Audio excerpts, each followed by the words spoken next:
Okay, good to see everyone today. This week's portion is Chayei Sarah, and I want to start near the end of the portion, like right before the sixth Aliyah. So in the Eitz Chaim, we're on page 138. 138 in the Eitz Chaim, or whatever Chumash you have. Chapter 24 of Genesis, beginning with verse 62. Okay, so the Baruch Ata Adonai Eloheinu melech haolam sher kitshanu b'mitzvotav v'tzivanu la'asok b'divrei Torah.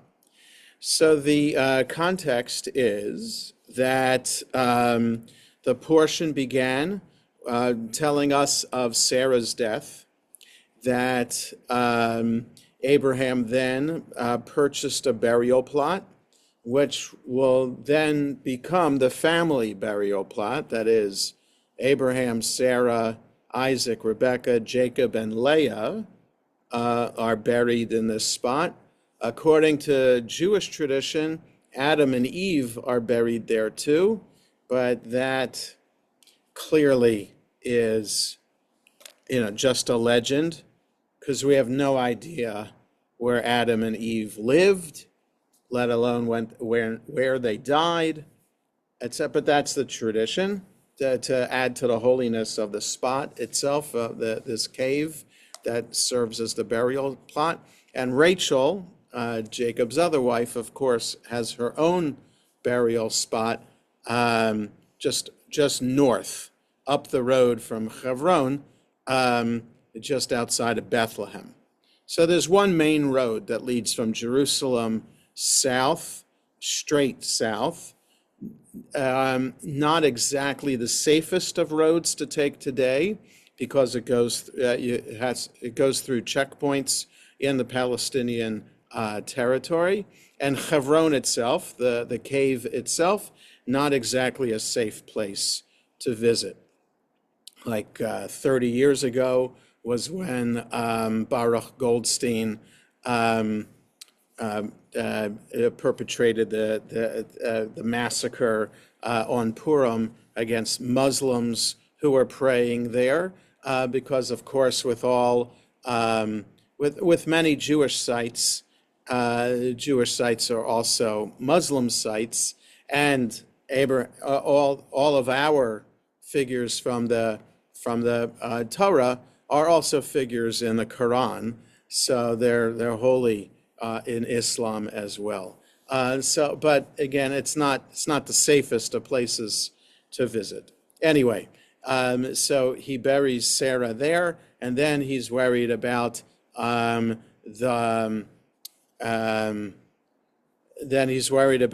continuity.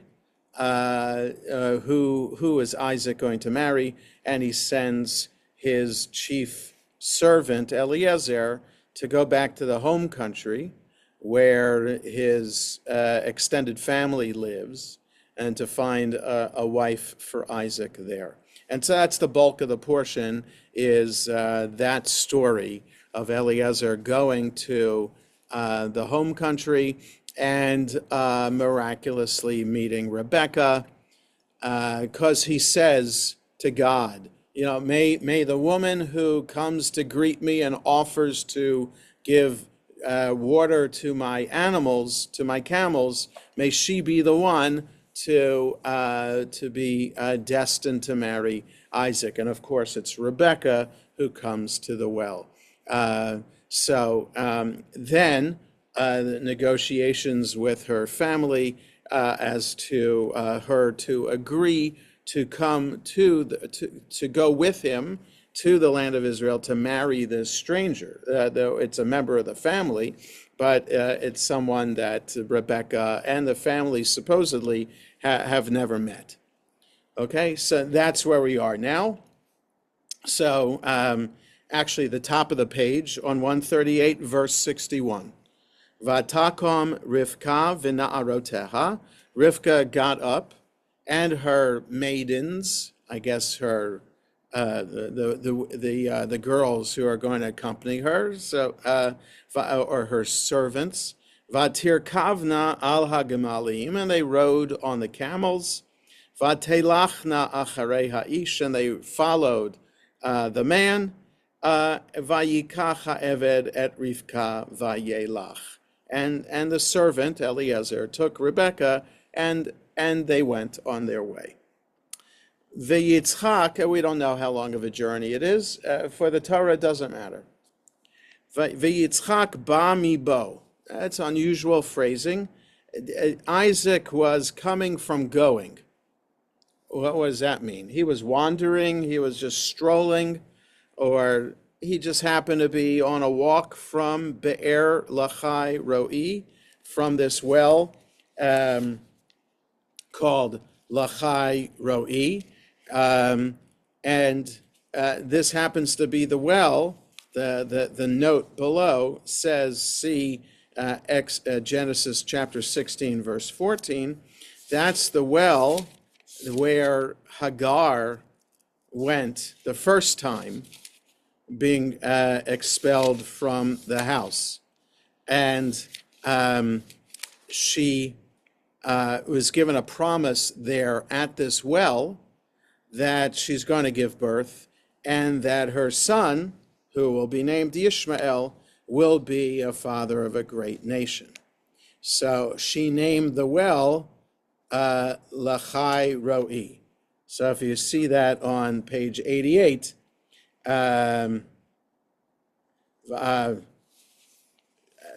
right, so 13. And she called the Lord who spoke to her, you are El Roi, by which she meant, I have not gone on seeing after he saw me. Therefore the well was called Be'er Lachai Roi. It is between Kadesh and Bered. Okay? So a God of seeing, the vision that she had at the well of God. So it's just interesting to me that Isaac is coming from that well. What is he doing? So clearly, remember that his mother, Sarah, doesn't really want Isaac to have anything to do with Ishmael.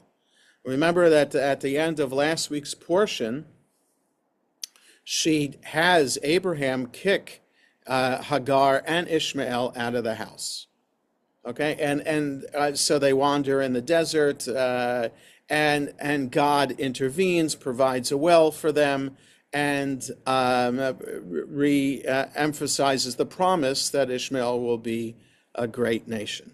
Okay, but again, it's that well, Be'er Lachai Roi, that's just interesting that the Torah finds it necessary to mention where Isaac is coming from.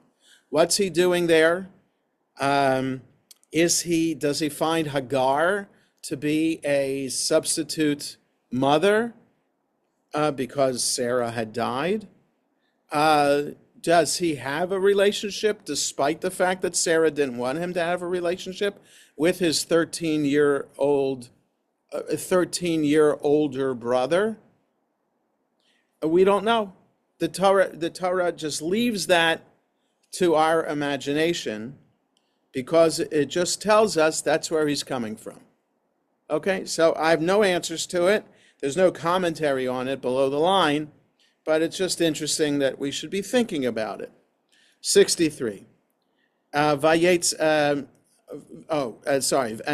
the verse. V'hu yoshev be'eretz haNegev, and he was living or dwelling in the Negev.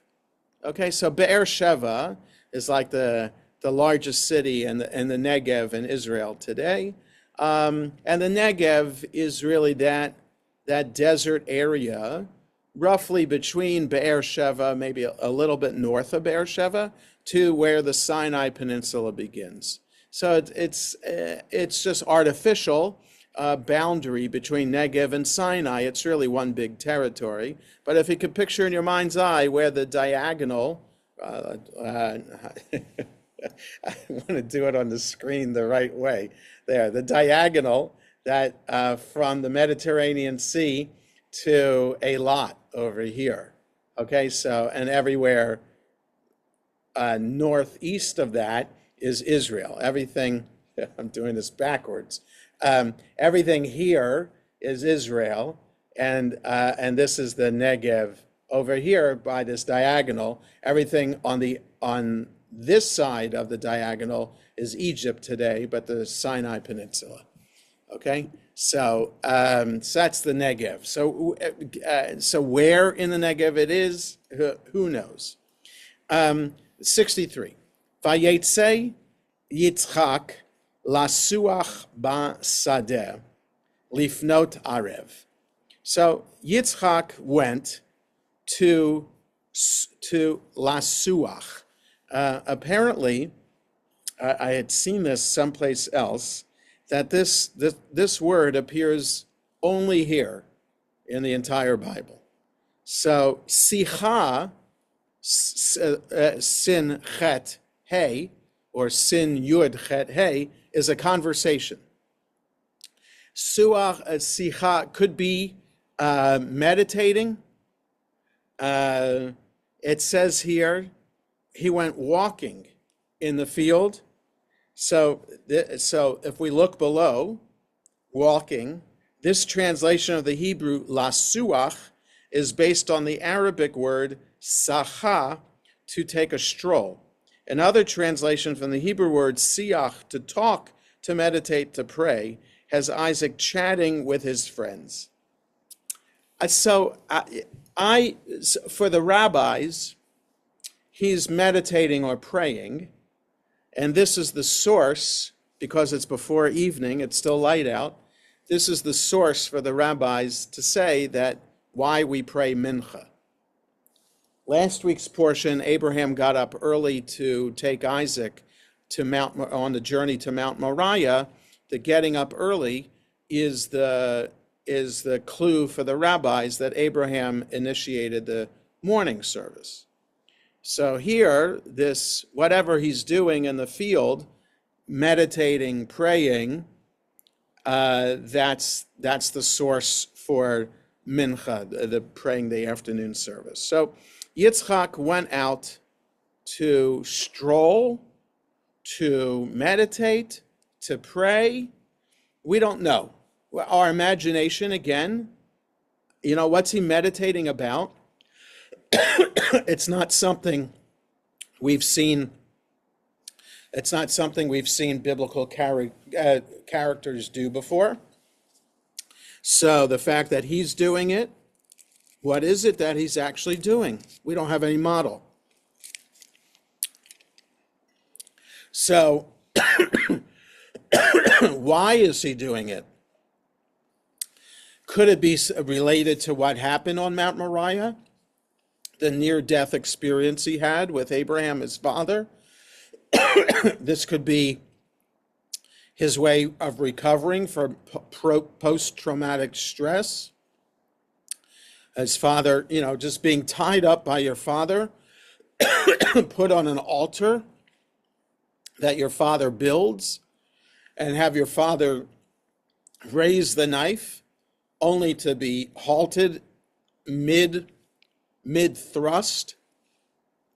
You can imagine what that would do, not only to Isaac's relationship to Abraham, but to his whole psychology, his mental state.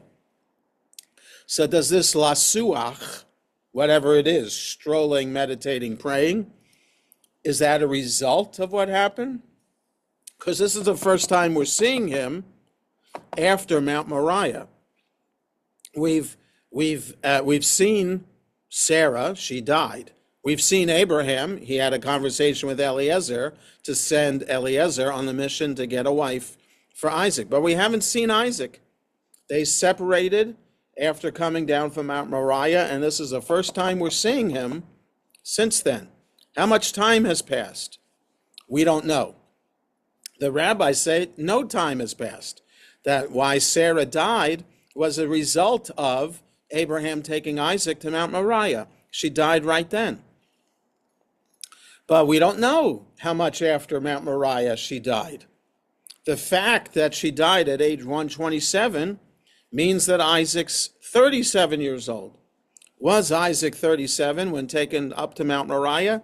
Doesn't seem that way from the context of the story, from the details of the story itself. He's described as a boy asking these questions.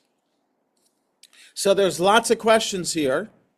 The tradition is, the rabbinic tradition, the midrash, is that he's 37 years old. How old is he here? We don't know. In next week's portion, which is just a chapter away, he's 40 years old. So we don't know. We don't know.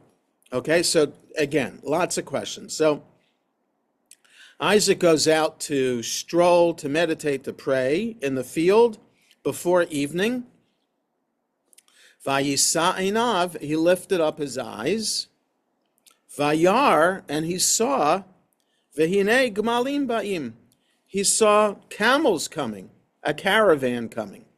Okay, so however he's strolling or meditating or praying in the field, it could be with eyes downcast. Now he's lifting his eyes, okay, or raising his head, something like that. And then he sees this camel caravan approaching. So he lifts his eyes. 64, Vatisa Rivka et Eineha, and Rivka lifts her eyes. Vatera et Yitzchak. He lifts his eyes, he sees camels. She lifts his eyes, she sees Isaac. Interesting. I don't know, does that mean anything? Why does Isaac see camels, but she sees Isaac? I don't know. Well, again, he's not riding a camel. He's just walking by himself in the field. But it's just interesting. Can you say something deeper psychological about this? Or about Rebecca's character, that she's able to actually see Isaac for all he is, for all his psychological issues that he might have, his emotional and physical well-being? Is that what she's seeing? We don't know, but something worth thinking about. You know, one characteristic of Rebecca, that according to the rabbis and from the way it's played out in the Torah, is that she's a compassionate person.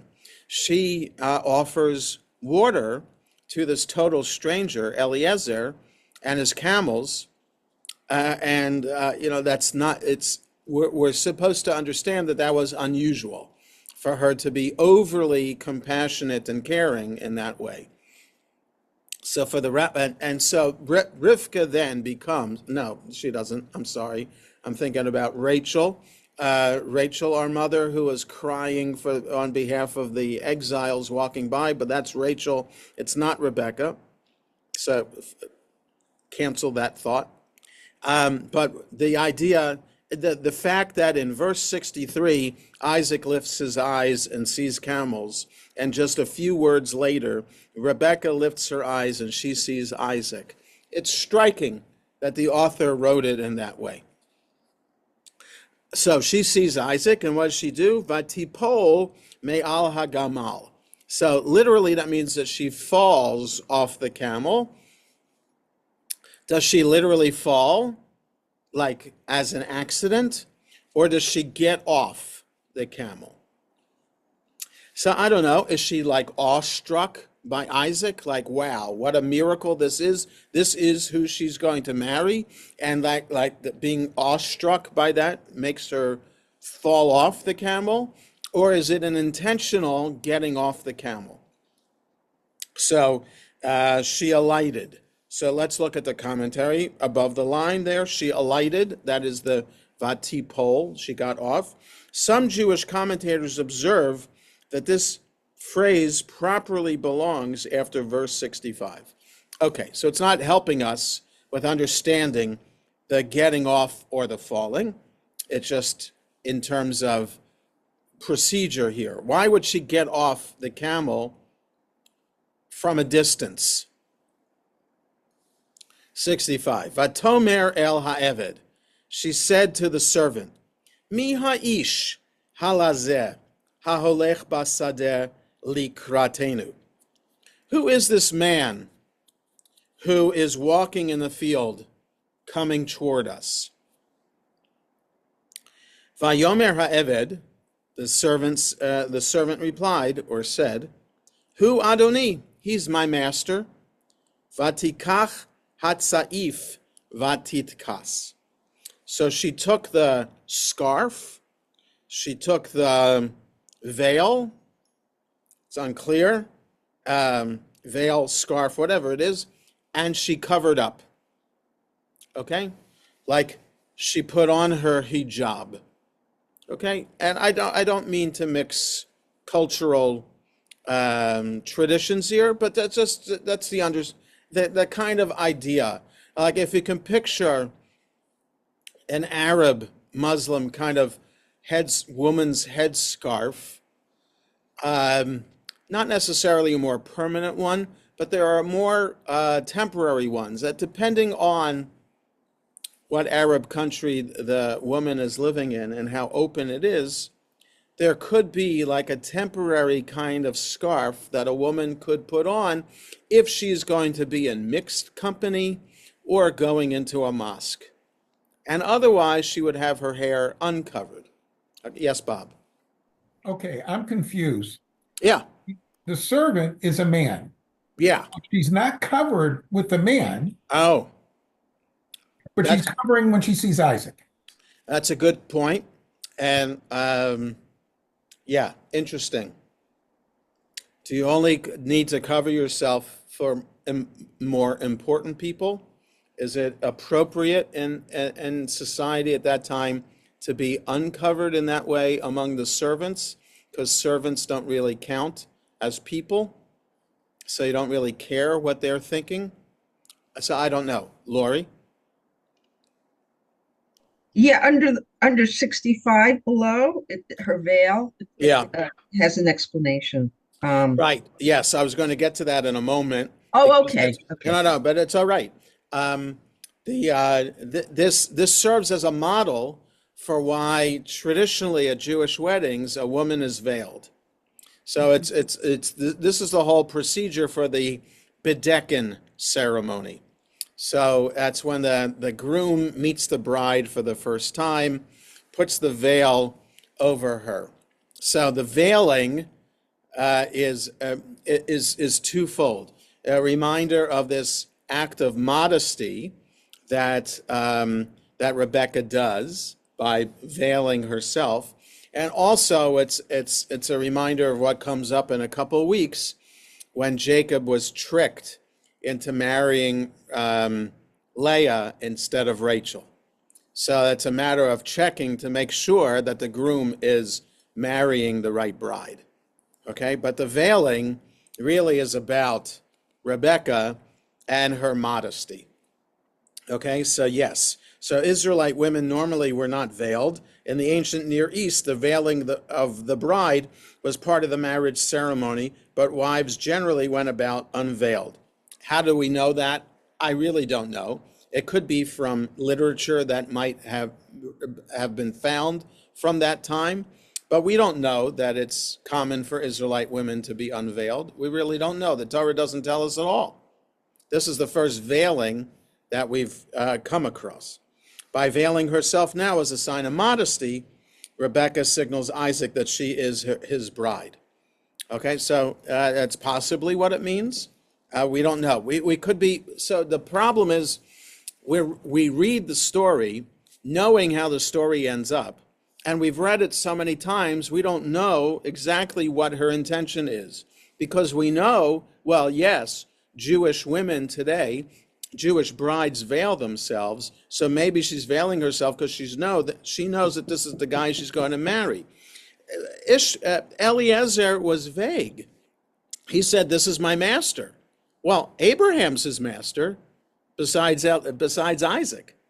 So it's just he didn't say that it's Hu Adoni Yitzchak. He's my master, Isaac. He just says, "This is my master." So it's unclear that Rebecca knows that this is the guy, that this is her intended, that the person that she has been brought from the home country to meet and to marry. So, okay, so whatever it is she's veiling, veiling as a sign of modesty, or veiling because she's now in the presence of somebody she has to be veiled for. And you don't have to be veiled for servants. I don't know. So a whole variety of things that could be going on here. Now, 66. Vayesaper ha'eved leYitzchak et kol hadvarim asher asa. The servant told Isaac all the things that he did, which is fascinating too, because this is one of the longer chapters in Genesis, and it's long because we have what happened with Eliezer going to the well, finding Rebekah there, Rebekah offering to provide a drink for him and the camels, actually for the camels and him in that order, and then getting introduced to her, finding out that she's the relative that he was intended to see, and then he tells Lavan and Bethuel and the family the whole thing again. And it doesn't say there earlier in the chapter that Eliezer then told the family what had just happened at the well. He goes on and tells the story again, or at least the Torah has him tell the story again.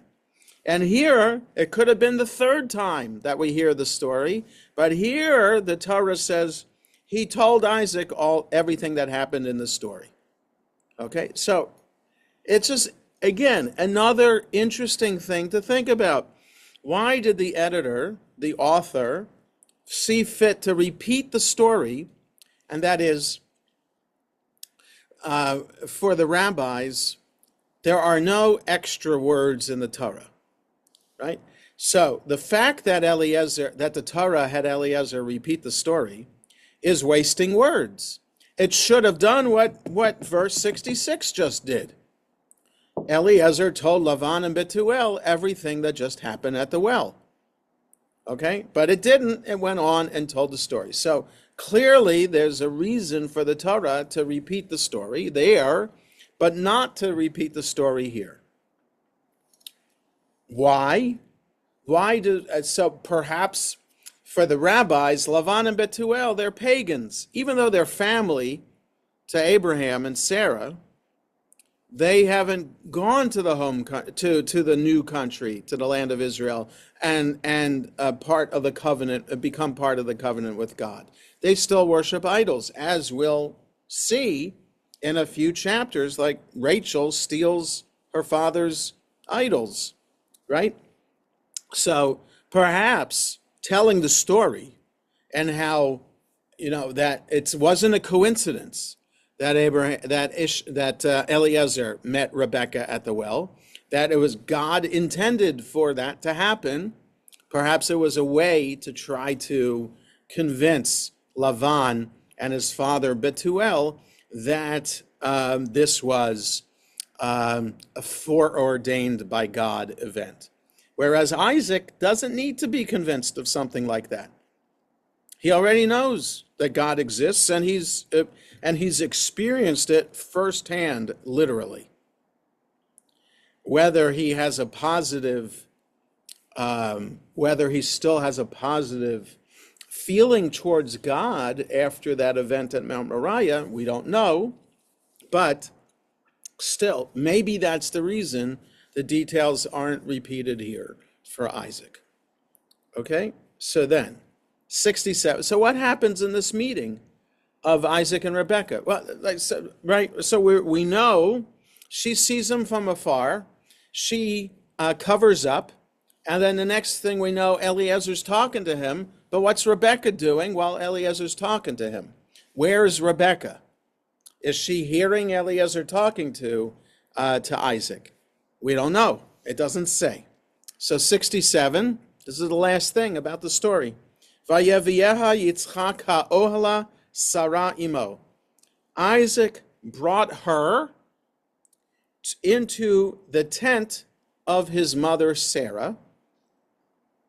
Vayikach et Rivka, and he took Rebekah, and this is the took in this context means he married her. But I would say married her not with a rabbi or some kind of ceremony, but there are three ways the rabbis say one can be considered married. Document, so that would be the ketubah. Purchase, that's the significance of the ring that's presented under the chuppah. And consummating it in an intimate way. So the taking could be a polite way of saying they were intimate. And in that regard, then they were considered married. Or they were, I don't know if marriage was even a concept then. They're just considered together. Okay? A couple. They're considered a couple. So Isaac brings her into his mother Sarah's tent. He took Rebekah, and she became a wife to him, and he loved her. Vaye'ehaveha, and he loved her. Vayinachem Yitzchak acharei imo, and Isaac was comforted after his mother. So, if we were Freudians or any psychologists, we could say a lot about this. You know, what is Abraham doing having Sarah's tent open after Sarah dies? What was normal practice back then? Or why does Sarah have her own tent? If Sarah and Abraham are married, don't they have their own tent together? So perhaps every woman of the household, we know that Abraham had Hagar and Sarah. We don't know if he had other wives. We will meet another wife in the next verse. But so does that mean every woman, every wife have their own tent? It seems that way. But why is the tent still there? Who said, who insisted that the tent stay there? Again, it's been some time since she died, right? Because there was a mourning period after burying Sarah. So Sarah didn't die, and then the next day, we're told that Abraham told Eliezer to go find a wife. There was mourning for her. There was weeping and mourning for her. So was that a month? Who knows how long it was, but then there was travel involved. So it's at least a couple of months. Is it normal to keep the tent open like that and not give it to somebody else or take it down? Who did Isaac insist? And is Isaac even, was Isaac there? He was coming from Be'er Lachai Roi. Where is that in relationship to where Abraham's living? So there are a lot of questions here about what's going on. Where's this tent? Why is the tent still up? And is it normal for a groom to bring his bride into his dead mother's tent? What does that mean? How come he's not making a new tent for her? He has money. He has servants. They should make a new tent together. What does it mean that he's bringing her into his dead mother's tent? So clearly, not clearly, for those with a psychological bent and trying to understand the story, there's stuff going on with Isaac. The fact that he's living in a different place from his father, the fact that he's doing something in the field with a word that never appears again in the Torah says something. Also, like whatever he's doing in the field, what does that mean? He sees camels in a distance. He doesn't see people in a distance. He sees camels in a distance. And then he talks to Eliezer, or at least Eliezer's talking to him, right? That the 66, the servant told Isaac all the things that he did. Is Isaac looking off in the distance? Is he looking at Eliezer while Eliezer's talking to him? Is he registering anything that Eliezer's saying? We don't know. We don't know. So there's lots of, so then he brings her into his tent and he's able to be intimate with her. So, okay, so with all of that background, possible lack of intimacy, lack of seeing other people, relating with other people, perhaps, don't know, somehow Rebecca does something to him. And it's interesting to me. I think it's just interesting to think about that. And then she has some power or body language, verbal language, whatever it is, comfort to provide. She sees him, right? We saw that earlier. She lifts her eyes and sees him. What is that act of lifting of her eyes doing? Does that reflect some kind of social work, psychological power that she has to be able to see through people and understand who they are, and what their issues are? So what I'm saying is you can read a lot of this into the story. And so for the first time, or in the story, he sees her or perhaps he didn't see her. Perhaps he just acted like an animal with a mate. And then whatever happened, then they became husband and wife, and he loved her. So he rising above an animal, because animals don't love, people do. And then he was comforted. Isaac was comforted after his mother. So acharei imo. So it's a slightly unusual Hebrew formulation here. There could be another word for us to understand the impact of the comforting after his mother. So the English adds, he found comfort after his mother's death. It doesn't say that in the Hebrew. It doesn't say death in the Hebrew. It says he found comfort after his mother. That's literally what the Hebrew means. Okay, so now let's look a little bit at the commentary below. First, above the line. So first, 67. Into the tent of his mother. Thereby she formally became the successor to Sarah, the matriarch, ensuring the continuity of the generations. I don't know if there was that intention. That could be a relic of the rabbis and how the rabbis are reading it. Yeah, we know because we pray 3 times a day, Elohei Avraham, Elohei Yitzchak, Elohei Yaakov, the God of Abraham, Isaac, and Jacob, Elohei Sarah, Elohei Rivka, Elohei Rachel, Leah, the God of Sarah, Rebecca, Rachel, and Leah. We know she's going to be a matriarch, but it's not good to put what we know already back into the story here because it hasn't happened yet. So again, I still think there's a question about what this tent is still doing standing. As his wife, literally, and she became his wife, the marriage was consummated and her status was recognized by all. Okay, loved her. The first reference to love in the Bible was in 22:2, concerned the tie between parent and child.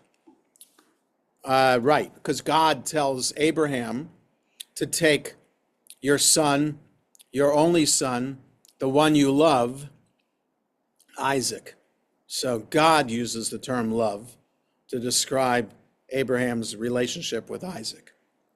So the concern, the tie between parent and child, the second reference to love relates to the bond between husband and wife. It's kind of like, you think of Fiddler on the Roof. Do you love me after 25 years? That kind of idea. So love doesn't necessarily lead to marriage in traditional circles up until today, right? And there's still some societies around the world today where love has nothing to do with it. Marriages are all arranged, and then if they're lucky, maybe they learn to love each other. Okay, so below the line for 67, Isaac comes to love Rebekah after he marries her. Their love is the result, not the prerequisite of their relationship. Okay, after his mother's death. But again, the Hebrew says after his mother. As long as Sarah was alive, a light shone over her tent, signifying the divine presence. When she died, it disappeared. We're on bottom of 139. When Rebekah arrived, it returned. So that's the classic midrash, that there was a light over this tent. That's kind of like the Ner Tamid in Shul, that kind of light that appeared over the tent. If the light was on, it showed God was there. Lights off, Sarah's dead, God not there. Now Rebekah's there, the light's back on. Rebekah does not replace Isaac's mother. She fills the emotional void in his life. Okay, so this is a little hint in our below the line commentary to something about the emotional state of Isaac. So, there's a lot behind the scenes here that the Torah, for some reason, it remains cryptic about, and leaves to us to try to fill in the gaps here about the kind of person Isaac was. What kind of person was he before Abraham took him up to Mount Moriah? What kind of person does he become afterwards? There's a whole idea also, because later in the a few chapters on, when Isaac is described as being old and his sight is dim, and he's about to give a blessing to his twin sons, well, he doesn't know that, but whatever, to Esau and to Jacob, he's described as being old and his eyes had dimmed. And the rabbis there say, this is many years later, they say his eyes became dim from the drop of tear from an angel on Mount Moriah. So the angels were upset about what God was having Abraham about to do to his son. And the angels cried, and the angels' tears ended up in Isaac's eyes, and that caused his sight to dim. So if that's the case, what's he doing at the seeing well, the ever-living seeing well in verse 62? If his sight is dimmed, according to the Midrash, about as a result of what happened on Mount Moriah, what kind of seeing is going on at this well called the living seeing well, Be'er Lachai Roi? What's he doing there? Is he trying to get his sight back? I mean, figuratively, get his sight back? Is it a spiritual retreat? Again, more layers added to the story here. Any other thoughts or comments about this? Because we'll stop here for today. Okay, a lot of food for thought here about this very brief 6 sentences, this passage in this week's Parsha. Have a good rest of the day, everybody, and upcoming Shabbat Shalom. Thank you. Take care. Thank you. Right. Yasher Koach. Yes, Carl. All right. Have a good day.